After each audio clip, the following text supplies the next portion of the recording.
Buenos días, me presento. Mi nombre es Xiomara Pelay, estudiante del segundo semestre de Comunicación en la Universidad Estatal de Milagro. Este grupo está conformado por los siguientes estudiantes: Ginger Lozano, Erika García, John Tapia, Galo Rodríguez, Dayana Pachay. A continuación daremos una amplia, constructiva e informativa exposición acerca de las teorías semiólogas. La asignatura es semiótica. Nuestro docente a cargo es el máster Washington Paway Valladares. Sin más, demos apertura a la exposición. Introducción. A pesar de que durante su vida nunca llegó a publicar lo que originó su gloria póstuma, Ferdinand de Saussure en 1857 y 1913 es considerado actualmente como el fundador de la lingüística moderna por la teoría que le explicó a los jóvenes que asistieron a sus cursos de lingüística general, dictados en francés en la Universidad de Ginebra. Algunos de estos estudiantes transmitieron a su vez lo que habían recibido, de manera tan eficaz que el discurso del profesor todavía se puede escuchar hoy en día. Más de un siglo después, la cosmovisión de Saussure ha sido más allá de su etapa, o sea, no ha sido mediática, sino funcionarista. Comprendió que a falta de un objeto de análisis y una metodología no es viable definir una visión científica en la situación de la lingüística, y aquello en lo cual marcó el siglo pasado. Por esto, su crítica e iniciativa es de esta forma. Una vez de que Saussure menciona las ciencias lingüísticas, tiene relación con la lengua como objeto opuesto que se hacía en su etapa, dándole carácter científico a la física. En la iniciativa de una teoría semióloga a partir de los primeros albores de la humanidad, se han esbozado aportes relevantes que han sumado a lo largo de la historia. A continuación, mi compañero. La propuesta de Ferdinand de Saussure. De Saussure no solo define el objeto de estudio como la lengua, sino también su metodología. Aparte de ello, distingue dos tipos de lingüística, una externa y otra interna. La externa es de carácter heterócrito, es decir, que se aparta de las reglas ordinarias de la morfología, o sea, que sale de lo habitual. En cambio, la interna es de carácter orgánico. Esto se comprende a una función más o menos directa. La propuesta de Saussure consta de 4 principios metodológicos. 1, lengua y habla. 2, sincronía y diacronía. El tercero es forma y sustancia. 4, individual y supraindividual. Lengua y habla nos hace referencia como un sistema de evolución histórica. De Saussure considera al lenguaje así como un objeto doble donde cada una de sus partes no vale sino en función de la otra. Sincronía y diacronía. Para de Saussure, lo primero prevalece sobre lo segundo, porque es la realidad para la masa hablante y para el lingüista.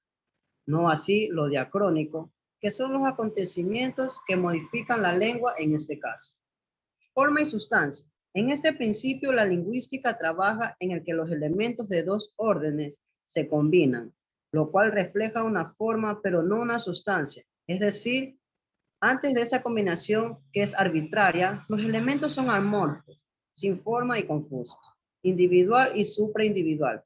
Es justo en esta homogeneidad del objeto de estudio que el de Saussure precisa la metodología general en la lingüística científica, pero es impreciso en cuanto a declarar los principios de la metodología, en particular en lo que refiere a su instrumentación. Para terminar, mi tema nos dice que para el semiólogo debe aislarse el objeto de estudio, todo lo que pueda contaminar su investigación, lo que a primera vista pueda parecer un contrasentido en cuanto a la lingüística externa e interna, es más bien un complemento, un proceso a seguir para despejar todas las variables. He aquí el aislamiento del objeto de estudio para analizarlo en todos sus componentes y buscar las constantes universales de cada lengua.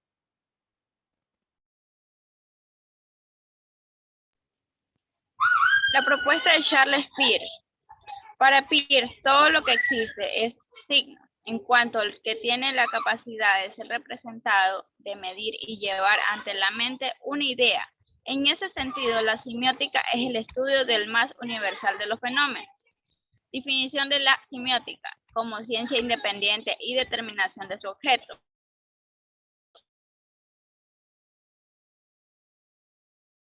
Así, la simiosis es una constante. Distinción de 3 niveles de signos. Estos son los peers, denominantes, índices, iconos y símbolos. Asignación de semiótica como claves y otras ciencias. Con la semiótica Peirce la aplicó para fundar o entender otras ciencias. La relación sígnica es irreductible, triádica y tiene siempre 3 elementos: signo, objeto e interpretación. Las propuestas de Ronald Ward y Algir Juliet Greiman. Sabemos que los lingüísticos consideran ajena a lengua, comunicación, analogía, desde el lenguaje de las abejas hasta el lenguaje por gestos, puesto que es comunicaciones no poseen una doble articulación, es decir, que no se basan como los fenómenos en una combinación de unidades digitales. Para Greiman, el significado solo se aprende si es narrativizado o articulado. Las estructuras narrativas son percibidas no necesariamente de las lenguas naturales. Semiótica tiene frases, una semiótica de la acción donde los sujetos buscan objetos siguiendo la secuencia de mandatos, acción y evaluación. A continuación, mi compañera. Las propuestas de Humberto Eco. Eco advierte 11 criterios para la clasificación de los signos, los cuales se señalan a continuación. Por la fuente, por su significancia e inferencia, según el grado de especificación sígnica, por la intención y el grado de conciencia de su emitente, por el canal físico, según la relación con su significado, por la capacidad de réplica del significante, por el tipo de vínculo con el referente, por el comportamiento que estimulan en el destinatario, por las funciones del discurso, por la tentativa de una clasificación general. Eco, con su modelo semiótico textual, interpreta los problemas referentes a la comunicación de masas. Eco determina la situación ante un mensaje que llega en base a un código y que los destinatarios decodifican, ante lo cual advierte los siguientes cuestionamientos. Los destinatarios no reciben el mensaje de manera particular, de forma reconocible, sino por el contrario, en conjuntos textuales. Los destinatarios no asemejan los mensajes con códigos reconocibles como tales, sino por conjuntos de prácticas textuales. En base a ello se reconocen sistemas gramaticales, pero después de un nivel de abstracción metalingüístico. Los destinatarios no reciben un único mensaje, sino una multiplicidad de ellos, tanto en el plano sincrónico como en sentido diacrónico. A continuación, nuestra compañera.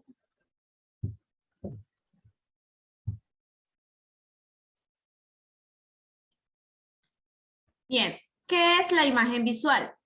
La imagen visual puede ser definida como la representación de una persona o personaje, una cosa, un grupo, teniendo como objetivo mostrar una información. Para evaluar, comprender o desarrollar una imagen visual es necesario contemplar formas, colores, rasgos o indicadores culturales.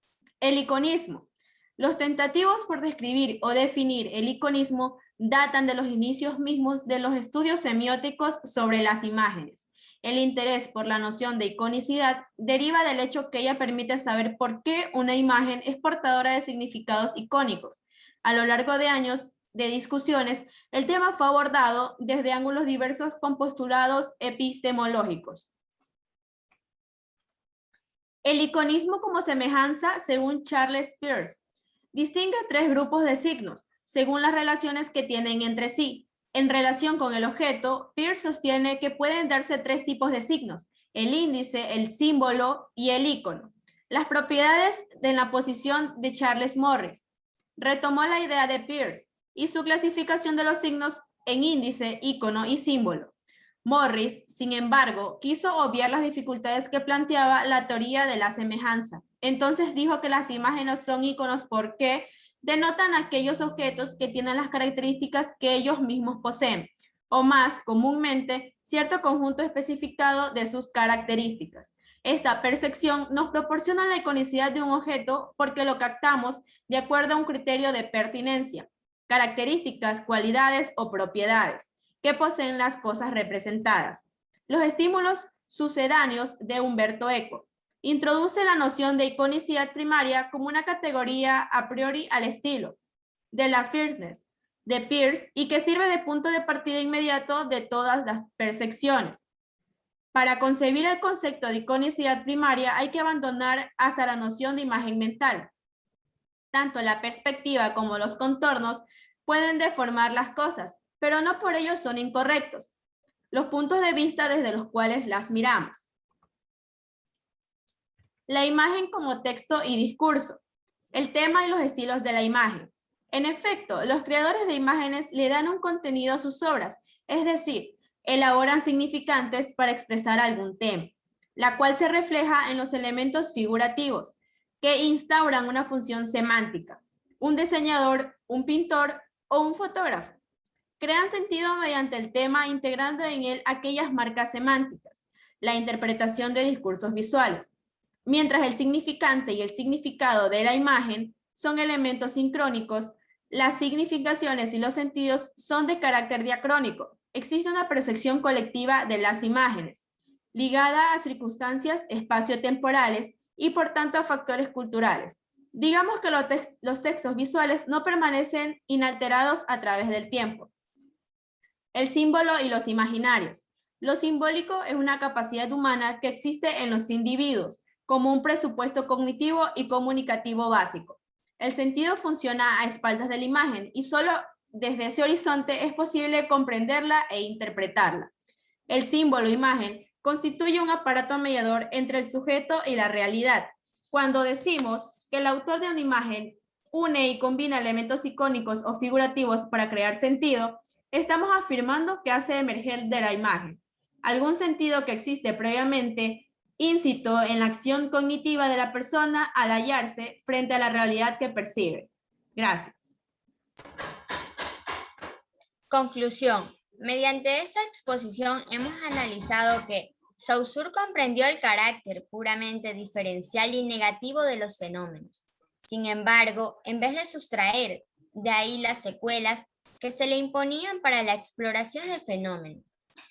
Como conclusión de todo lo expuesto, hay que pensar que queda mucho por hacer relacionadas con el análisis de las imágenes sonoras, especialmente con los sonidos del habla.